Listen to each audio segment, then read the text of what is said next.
앞에 가신 주님을 따라가는 우리 모두가 되길 소원합니다. 곁에 계신 분들, 주변 분들께 예수님만 따라갑시다 인사하겠습니다.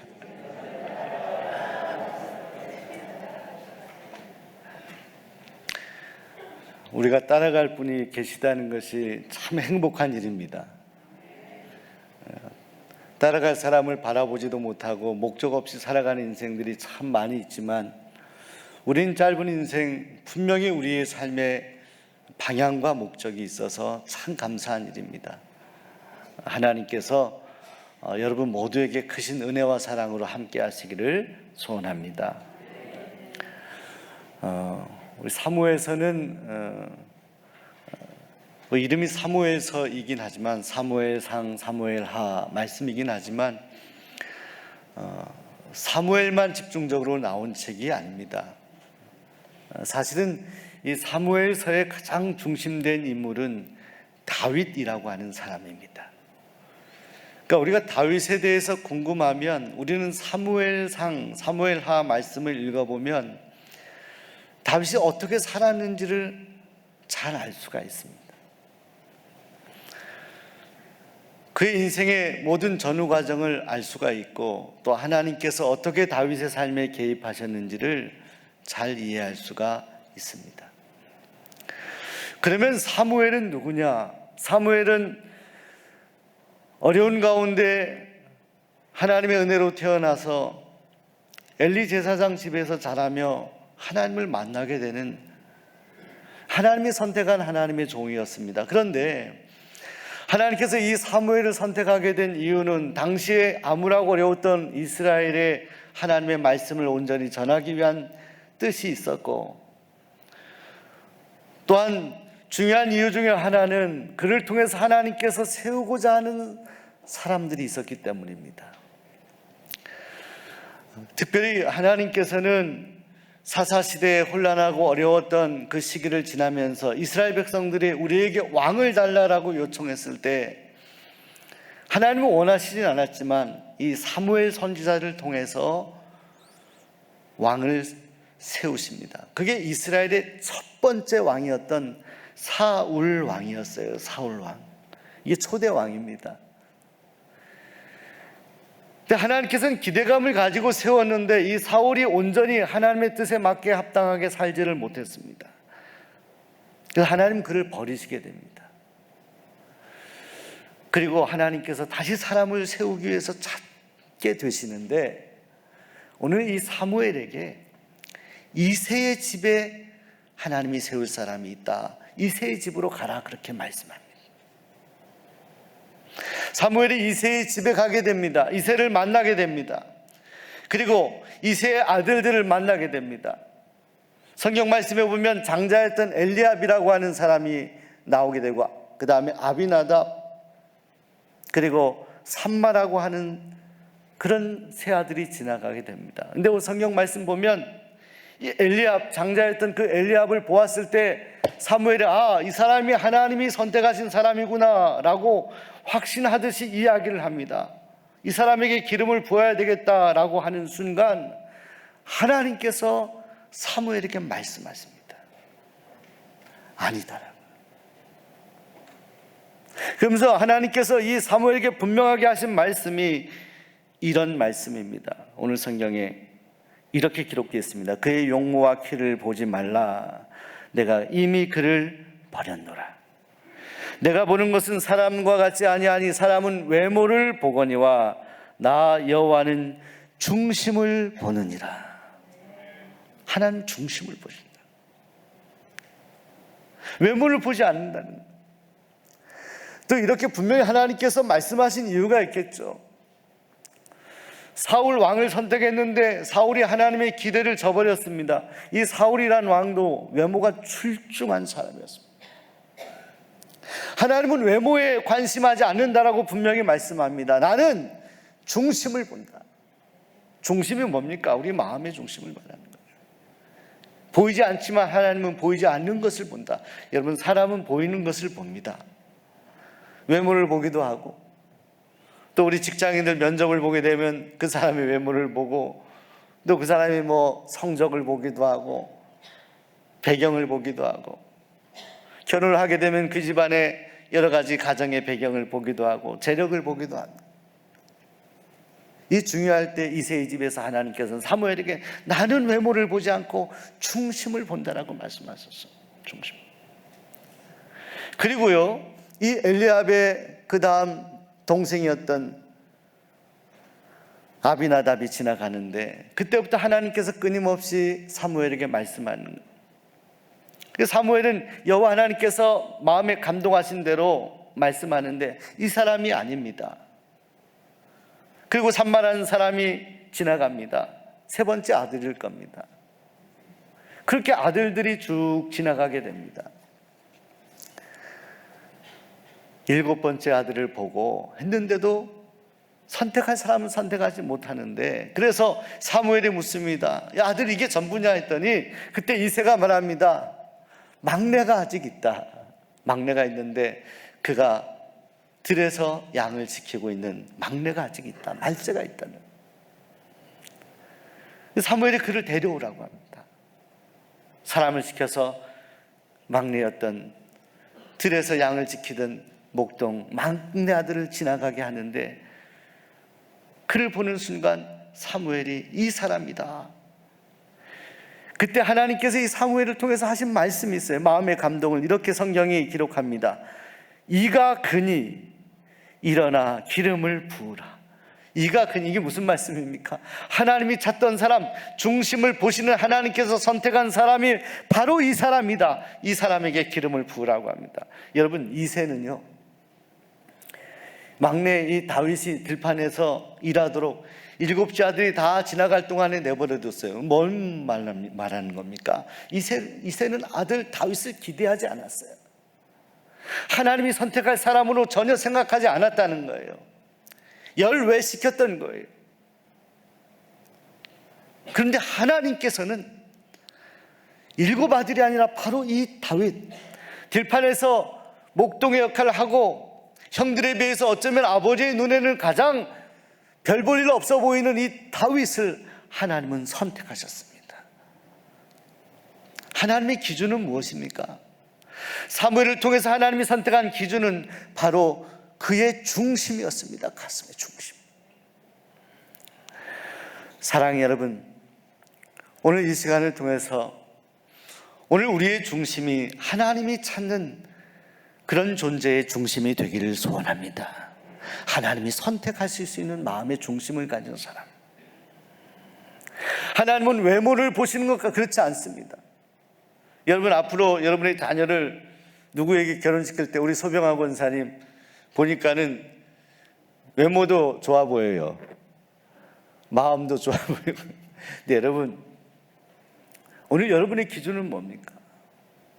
저는 어느 순간 제 자신이 가지고 있는 기준, 저도 자녀가 있고 앞으로 또 결혼도 시켜야 되는데 전 기준이 아주 달라진 것 같아요. 외모가 중요하지 않아요. 그 사람의 중심이 중요해요. 때론 믿지 않은 그런 자녀, 이렇게 내 자녀가 믿지 않은 가정에 결혼하는 경우도 있죠. 또 무조건 반대하지 마시고 기도하시면서 하나님의 뜻을 구하세요. 그 가정을 구하려고 하는 하나님의 섭리가 있을 수 있어요. 중요한 건 그 사람의 중심이에요. 성품과 중심. 하나님은 하나님이 사용하는 사람을 찾고 계신데 다른 외모를, 다른 환경을 보지 아니하신다. 하나님은 중심을 보시는 하나님이십니다. 오늘 우리의 마음, 가슴 깊은 중심을 보십니다. 자, 그렇다면 오늘 다윗을 선택해서 하나님께서 이 중심을 보신다고 했는데 다윗의 중심은 어떤 중심이었습니까? 우선 첫째로 다윗은 회개할 줄 아는 중심이었습니다. 자기를 돌이킬 줄 아는 중심이었어요. 여러분, 사람이요, 일방통행을 계속하는 분들도 계실 수 있어요. 잘못했는데도 불구하고 그때마다 잘못했을 때 사람에게 미안하다고 이야기도 하고, 아유 이건 내 실수라고 인정도 하고, 그렇게 살아가는 것이 인지상정이고 그것이 당연한 것입니다. 가까운 가족끼리도 그렇지 않습니까?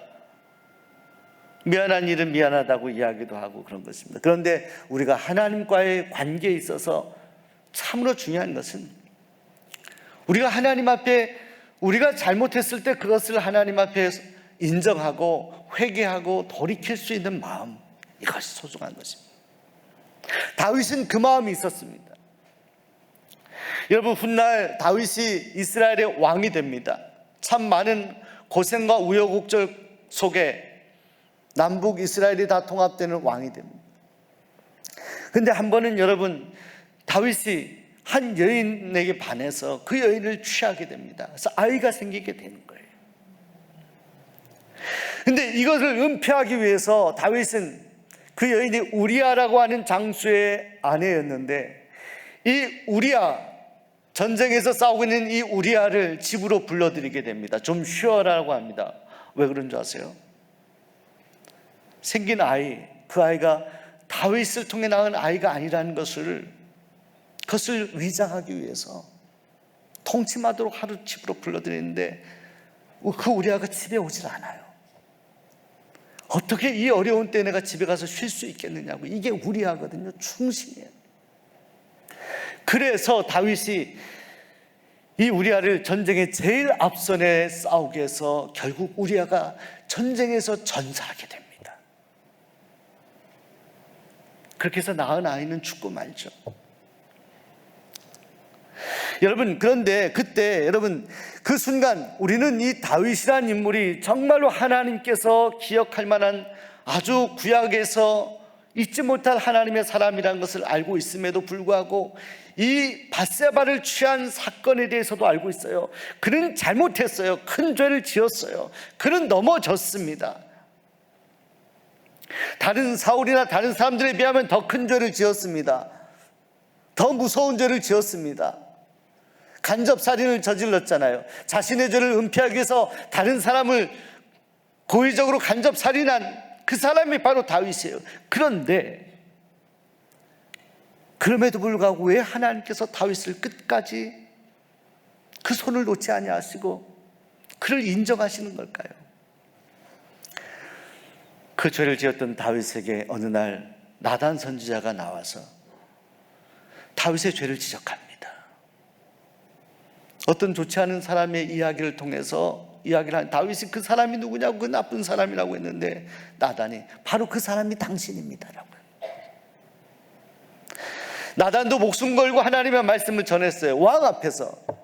당시에 왕 한마디면요 다 끝나는 거예요. 그런데 그때까지 양심이 무디어서 깨닫지 못했던 다윗이 그 나단 선지자의 말씀을 하나님의 말씀으로 받아요. 사무엘하 12장 13절에 다윗이 엎드려 회개합니다. 내가 여호와께 범죄하였나이다. 인정합니다. 여러분, 이것이 다윗입니다. 다윗은 자신의 잘못을 돌이킬 수 있었던 사람이었어요. 왕이었지만 권력으로 자신의 죄를 끝까지 감추지 않냐고 죄를 지적하였을 때 그때 하나님 앞에 돌이키고 회개할 수 있었던 사람. 사랑하는 여러분, 오늘 우리에게 주어진 강조점은요, 저와 여러분이 얼마나 윤리적이고 도덕적으로 살아가느냐에 달려있는 것은 아닙니다. 얼마나 바른 생활로 얼마나 깨끗하게 살아갈 수 있느냐를 말하는 것은 아닙니다. 우리가 예수님을 믿고 난 다음에 죽는 날까지 그렇게 살도록 끊임없이 노력은 해야 되겠습니다만은, 성경이 말씀하는 진리는 우리가 완벽한 의인이 되어서 내가 하나님 앞에 자랑할 만한 사람이 되어서 내가 이런 사람이다라고 드러내며 살아가는 것 자체를 죄인이라고 말씀하는 거예요. 왜? 우리 인간 자체는 그렇게 살아갈 수가 없다라는 것이 성경의 진단이에요. 하나님 앞에서. 다윗이 넘어진 이야기를 이렇게 이야기하는 이유가 있습니다. 다윗은 완벽한 사람 같았습니다. 하나님 앞에 의인 같은 사람이었습니다. 그러나 다윗이 이렇게 무서운 죄를 지었습니다. 그런데 다윗을 다시 선택할 수 있었던 이유는 하나님 앞에 다윗이 회개하고 엎드려졌기 때문이에요. 우리가요, 완벽하고 의인처럼 살아서 우리가 구원받는 게 아니에요. 우리가 넘어질 수 있습니다. 우리가 죄 지을 수 있고 우리가 잘못할 수 있어요. 그것 때문에 우리가 끝나는 게 아닙니다.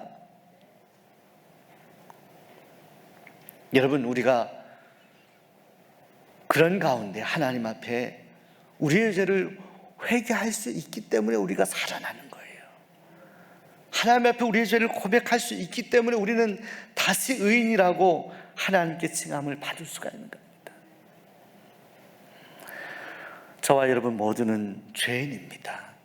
하나님 앞에 부족한 것이 많은 죄인입니다. 우리 곁에 계신 분들에게 당신은 죄인입니다. 이렇게만 인사하면 너무나 불행하죠. 그런데 중요한 것이 있습니다. 죄인은 죄인인데 우리는 용서받은 죄인, 하나님의 은혜를 받은 죄인입니다. 한 번 더 인사하게, 당신은 은혜 받은 죄인입니다. 그래서 우리가 찬양하는 거예요. 그 은혜, 그 은혜라는 것이 우리는 자랑할 것이 아무것도 없지만 그런 우리를 받아주시고 우리가 죄를 회개할 때, 고백할 때 그것을 용서해 주시는 하나님의 은혜 때문에 살아가는 거예요. 다윗의 중심이 바로 그런 중심이었습니다. 둘째로 다윗은 하나님을 의지하는 중심이 있었습니다. 그는 하나님을 의지하는 사람이었습니다. 여러분, 하나님께서 사랑하시는 사람은 하나님을 의지하는 사람입니다. 사람은요, 사람을 의지하는 사람이 부담을 갖습니다. 누구에게 도와달라 그러면 그 사람이 부담을 가질 거예요. 형제 가족조차도 어려운 그런 부탁을 하면 부담을 가질 수 있습니다. 그런 성경은 하나님께 모든 것을 의지하고 우리의 부족함을 쏟아놓고 도와달라 하나님 앞에 간구하면 하나님은 그런 우리를 도와주시는 하나님이십니다. 다윗은 언제나 하나님을 의지하는 사람. 어저께 유치부 성경학교를 했습니다. 제가 유치부 설교를 했어요. 유치부 아이들이 저를 이렇게 보더니 웬 할아버지가 앞에 서 있네, 이런 표정이었습니다. 근데 눈이 너무너무 말똥말똥하더라고요. 그 아이들 눈빛을 보면서 제가 어렸을 때 성경학교 하던 생각이 났습니다. 그런데 우리 아이들 가운데 어머님이 왔던 한 우리 아기가 있었습니다. 근데 말씀을 듣는데 계속해서 엄마가 옆에 있나 찾고 엄마 무릎에 앉기를 원했어요. 엄마가 이렇게 떨어지면 다시 가서 엄마 무릎에 앉아서 예배를 드리더라고요. 여러분, 어린아이는 어린아이죠. 어린아이가 어머니나 아버지를 의지하는 것은 너무나 당연한 일입니다. 어머니가 내 눈에서 이렇게 멀어지고 벗어나면 그 어머니가 안 보여서 마음이 불안하고 근심이 되고 두려움 가운데 있게 되는 것이 어린아이입니다. 근데 다윗이 바로 그런 사람이었습니다. 시편의 말씀들이 바로 그런 다윗, 정말 어린아이같이 하나님을 의지하는 다윗의 모습이 여기저기에 많이 기록되어 있습니다. 시편 대부분이 다윗이 쓴 시거든요. 시편 13편 1절 말씀에 보면 여호와여 어느 때까지니까 나를 영원히 잊으시나이까 주의 얼굴을 나에게서 어느 때까지 숨기시겠나이까. 자, 사랑하는 여러분, 다윗은 시편 13편을 쓰면서 여호와여 어느 때까지, 주의 얼굴을 어느 때까지 저에게 숨기시겠습니까? 자신이 힘들고 어려울 때 그 마음을 그대로 하나님 앞에 고백하였던 다윗이었어요. 하나님을 의지하는 사람은 하나님께 마음이 솔직해지는 거예요. 내가 힘들 때 힘들다라고 이야기하는 거예요. 언제나 고상한 기도만을 드리게 되어 있지 않아요. 우리 인간은 힘들면 하나님 이게 힘듭니다, 제가 마음이 아픕니다, 하나님 왜 이렇게 저에게 안 보이십니까, 하나님이 제 곁에 계시는 것 같지가 않습니다라고 솔직하게 하나님 앞에 말씀드릴 수 있어요. 그 마음이 다윗의 마음이었어요. 언제나 하나님을 찾았던 사람, 어린아이처럼 하나님이 보이지 않는 것 같을 때 하나님 늘 저희 곁에 계셔 주셔달라고 기도하고 하나님을 찾았던 사람이 바로 다윗이었어요.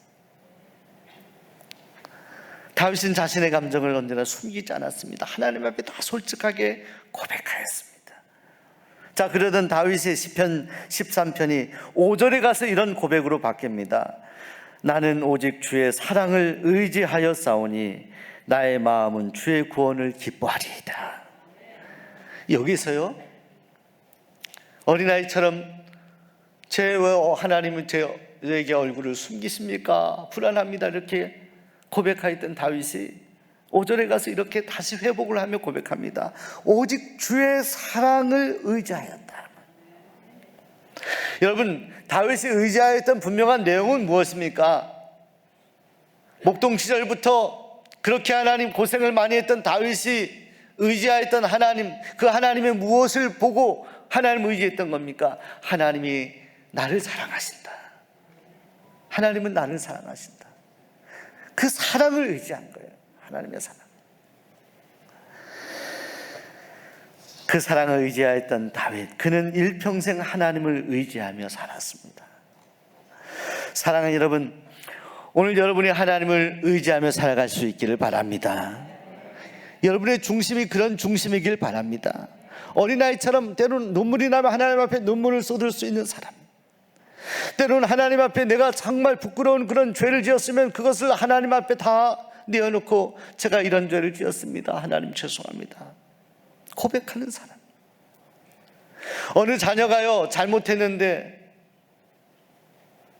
부모님 앞에 와서 어머니 제가 이거 아버지 잘못했습니다, 그렇게 와서 눈물 흘리는데 용서 안 할 부모가 어디 있겠습니까? 우리 하나님, 인격적인 하나님. 바로 다윗은 자신을 사랑하는 하나님 앞에 모든 것을 쏟아놓고 기도하며 하나님의 사랑을 의지하였던 것, 그 사랑을 붙들며 승리하는 여러분 되시기를 소원합니다. 셋째로, 다윗은 모든 고난을 하나님께 드리는 마음의 중심이었습니다.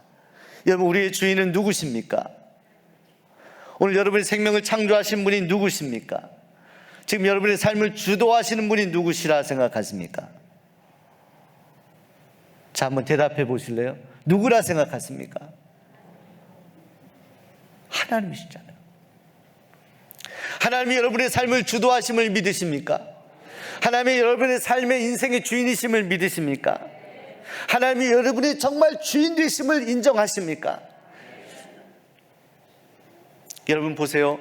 다윗은 하나님의 주권을 인정했습니다. 하나님의 주인 되신 권리를 인정했다는 거예요.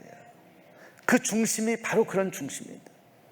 그는 왕이었지만, 나중에 왕이 되었지만 자신이 이스라엘의 최고 탑 리더라고 인정을 안 했어요. 스스로가 자신 위에 있는 자신의 왕을 바라보았어요. 하나님을 바라보았던 거예요. 여러분, 사무엘 상하의 말씀을 보시게 되면 우리가 좀 주목해야 될 관계가 있습니다. 사무엘은 다윗을 기름 부었습니다. 축복하였습니다.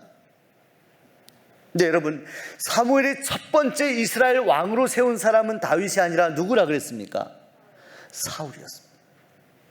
사울이 합당하게 하나님 앞에서 온전하게 살아가지 못해서 하나님이 그를 버렸어요. 그리고 기름을 붓는 거예요. 다윗에게, 예상치 않았던 다윗에게 하나님은 중심을 부시 기름을 붓는 거예요. 그리고 나중에 얼마 후에 블레셋이 이스라엘 쳐들어오게 돼서 전투를 하게 됩니다. 그때 이스라엘 민족들이 병사들 다 벌벌 떨고 있는데 그때 형들을 만나기 위해서 왔던 다윗이 골리앗 앞에 서게 됩니다. 하나님의 이름으로 그를 물리칩니다. 자, 이때 이 사건은 다윗이 많은 이스라엘 사람들에게 인정받는 아주 결정적인 사건이 됩니다. 그런데 이 일 이후에 다윗이 어마어마하게 고생하게 됩니다. 적은 바깥에 있었던 것이 아니라 안에 있었어요. 그를 처음에 등용해주고 칭찬했던 사울이 완전히 돌아서게 돼서 미워하는 정도가 아니라 여러분 창으로 다윗을 던져 죽이려고까지, 아주 기가 막힌 일들이 있어요. 그런데 사울의 아들이었던 요나단이 오히려 원수의 아들이 다윗을 도와줘요. 여러분, 이 다윗의 인생 가운데 다윗은 계속 도망갔던 인생을 살았는데요, 사울에게 쫓김을 당하고 죽임을 당할 뻔한 여러 차례의 고비들이 있어서 도망 다니다가 겨우겨우 살아나게 됩니다. 나중에 압살론 아들에게 또 쫓김을 당하게 되죠. 여러분, 그런 가운데서도 다윗이 흔들리지 않고 가졌던 것은 이 모든 삶의 다스림과 주인이 하나님이심을 인정했어요. 사울이요, 다윗을 죽이려고 3,000명의 군사들을 데리고 엔게디 광야라는 곳에 가게 됩니다.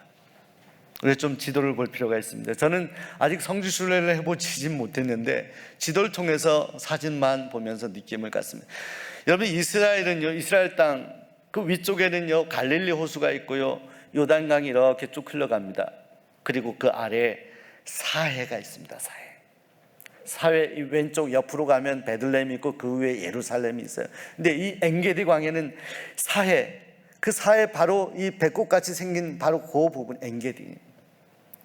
성지순례 다녀오신 분들은 아마 여기를 이제 경험하신 분들 계실 겁니다. 이 엔게디 광야 여기에 굴에 다윗과 함께한 병사들이 숨어 있었는데, 그때 다윗을 죽이러 왔던 사울이요, 마침 그 엔게디 광야, 어떤 학자들은 이 광야 이 폭포수가 내리는 그 뒤쪽으로 숨어 들어갔다.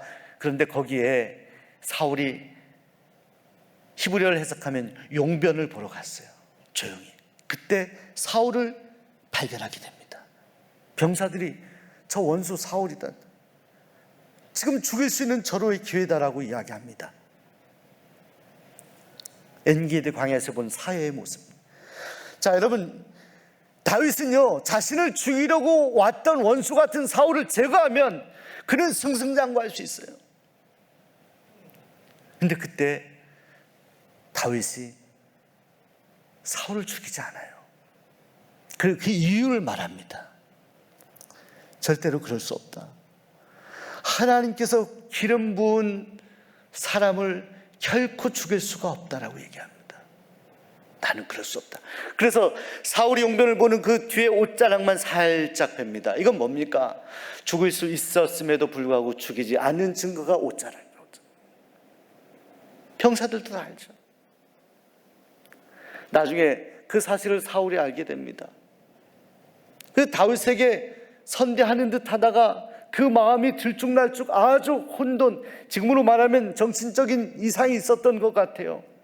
마음의 병에 시달렸던 그 사람, 나중에 또 다윗을 또 죽이려고 또 그를 쫓아오게 돼서 이후에 성경 말씀 사무엘상 26장에 보면 10광야라는 곳에, 거기에서 군사들을 데리고 다윗과 다윗의 사람들을 죽이러 왔는데, 그때 이 사울과 병사들이 잠에 들게 됩니다. 그때는 다윗이 아비새라고 하는 그런 군대 장관을 데리고, 아비새는 저 가서 빨리 죽이자고 했나, 사울이 자고 있는 머리맡까지 갑니다. 머리맡까지 가요. 그런데 죽이자고 하는 아비새와 사람들의 요청을 거절합니다. 그 똑같은 이야기를 합니다. 하나님이 세운 기름 부은 사람을 내가 죽일 수 없다라고 이야기하면서 한 가지를 보탭니다. 하나님께서 알아서 심판하실 거다. 자, 이 대목에서 우리가 분명히 느껴지는 것은, 다윗이 2번이나 사울을 죽일 수 있는 기회가 있었는데 죽이지 않았던 것은 사울을 존경했기 때문이 아니에요. 사울에 대한 애정을 가졌기 때문이 아니에요. 정확히 말하면 하나님께서 사울을 세웠던 그런 일 때문에 그런 거예요. 하나님이 선택한 사람이기 때문에 그런 거예요. 휴머니즘적으로, 인간적으로 그 사울에 대한 연민의 정, 이런 것들이 너무나 많아서가 아니에요. 다윗의 마음에는 사울보다 더 크신 사울을 세웠던 하나님이 그의 가슴에 있었기 때문이에요. 하나님 때문에. 사랑하는 여러분, 근데 이 성경 말씀을 읽어보면 이 10광야에서 그렇게 사울을 죽이지 않았던 이 다윗, 그 환경에 대해서, 그때 깊이 잠에 들었던 사울과 병사들의 모습에 대해서 성경이 이렇게 기록하고 있습니다. 그들을 모두 하나님께서 깊게 잠들게 하셨다. 이 구절이 있어요. 저는 이 구절에 대한 의미를 해석하면서 오늘 설교를 마치려고 합니다. 여러분이 다윗이라 생각해 보세요. 나를 죽이려고 하는 사울이에요. 그를 죽이지 않으면 내가 죽어요. 그리고 절호의 기회가 왔습니다. 한 번 살려줬는데 또다시 나를 죽이려고 하는 이 사울을 죽여야만 내가 사는 상황 속에서 가보니까 사울이 잠들고 있거든요. 그를 지키는 병사들이 다 자고 있거든요. 죽이면 끝나요. 그런데 창과 물병만 가지고 와요. 여러분, 다윗이 이렇게 해석할 수도 있었을 것입니다. 하나님께서 이 사울을 제거하기 위해서 나에게 기회를 주셨다, 이렇게 해석할 수도 있죠. 그런데 다윗은 그렇게 해석하지 않았어요. 이 사람, 내가 정말 죽일 수밖에 없는 이 사람조차도, 그 생명조차도 하나님의 주권에 있다, 하나님의 것이다. 자, 어쩌면 하나님은 이 다윗을 사울과 그 병사들이 깊은 잠에 빠지게 하는 상황을 만들어 가면서 다윗을 테스트하셨는지 몰라요. 이게 다윗이에요. 이 사람이 다윗이에요. 여러분, 저는 신약학을 이렇게 공부하면서 사실은 이 신약 성경에 나타난 다윗, 그 모습을 이렇게 많은 학자들이 연구합니다. 신약 시대에도 이 다윗이라는 사람을 잊지 못하는 이유, 하나님이 우리 가슴 속에 이 다윗을 남겨두었던 이유가 뭘까? 이렇게 죄를 짓고 잘못했는데도 불구하고 왜 그럴까? 이것 때문이라 생각해요. 어떤 경우에도 하나님의 주권을 인정한 사람이에요. 여러분, 이런 다윗의 생각이 신약에 와서 사도 바울의 생각과 맞닿아 있습니다. 요즘에 로마서 말씀을 금요 철야 때 같이 나누고 있습니다. 로마서 12장에 사도 바울이 이렇게 고백합니다. 할 수 있거든 너희로서는 모든 사람과 더불어 화목하라. 내 살아가는 자들아, 너희가 친히 원수를 갚지 말고 하나님의 진노하심에 맡기라. 기록하였으되 원수 갚는 것이 내게 있으니 내가 갚으리라, 주께서 말씀하신다. 하나님이 원수를 갚으신다는 거예요. 여러분, 하나님이 하신다는 거예요. 사도 바울의 고백은 온전 하나님이에요. 하나님. 내 생각이 없어요. 내 주권이 없어요. 다른 사람을 세운 모든 고난도 하나님께 있다라는 거예요. 하나님이 하셨다라는 거예요. 사랑하는 여러분, 이것을 인정했던 사도 바울입니다. 바울이 여러분 다윗의 생각하고 맞닿아 있는 거예요. 저는 한편으로 이 다윗과 사도 바울을 생각하면서 정말 하나님이 사랑하시고 하나님의 중심을 보시는 사람들은 바로 이런 사람들이구나. 어떤 경우에도 하나님의 전권을 인정해야 되는구나. 어떤 경우에도 하나님을 벗어나서는 아니 되는구나. 어떤 경우에도 하나님을 나의 주인으로 섬겨야 되는구나. 자, 오늘 여러분의 중심은 어떻습니까? 저와 여러분의 중심을 살펴볼 수 있기를 바랍니다. 오늘 주변 분들을 우리가 보십시오. 우리가 판단하는 것들, 때로 우리가 사람을 판단하는 것도 그렇잖아요. 우리 마음대로, 누구 마음대로. 왜 그렇습니까? 내가 주인이라 생각하니까, 모든 판단의 가치 기준이 나에게 있으니까. 아니에요. 다윗은 그렇게 살지 않았어요. 다윗을 하나님이 선택했던 이유는 바로 그 중심을 하나님께 드렸기 때문에. 오직 주인은 하나님이시다. 오늘 이 고백이 여러분의 고백이 되시길 바랍니다. 절대로 누구를 판단하지 마세요. 우리 주변 분들에게 격려하겠습니다. 사람을 판단하지 맙시다.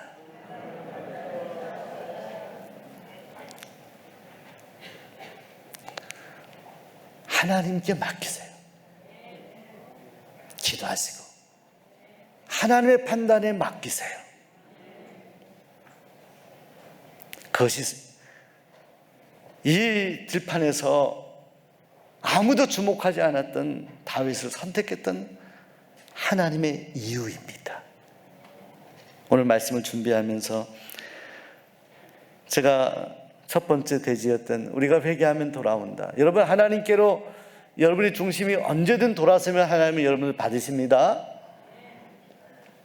그런 마음으로 주님 앞에 오신 성도님들 계실 거라 생각합니다. 우리 찬양 함께 하기 원하는데 찬송가 273장이 생각났습니다.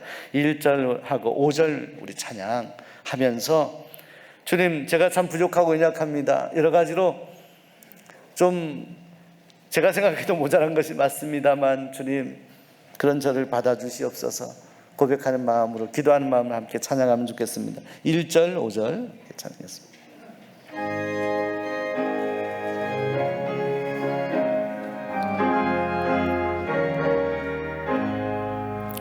나 주를 멀리 떠나다 이제 옵니다. 옵니다. 나 죄의 길에 지라 주여 옵니다. 나 이제 왔으니 내 집을 찾아 주여 나를 받으사 맞아주소. 5절 나 바랄 것이 무한다. 우리 주 예수 됐습니다. 우리가 바랄 것은 주님 한 분밖에 없습니다. 위에 죽음 당하신 믿겁니다. 두 손 들고 찾는 나 이제 왔으니 나 이제 주님 앞에 왔습니다. 주님 우리를 용서하시고 은혜 주시옵소서. 내 집을 찾아 주여 나를 도우사 주여 나 받으사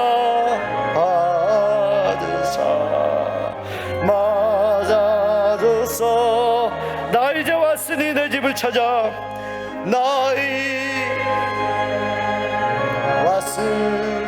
왔으니 내 집을 찾아 주여 나를 받으사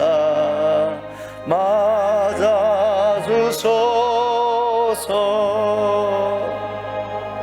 기도하겠습니다.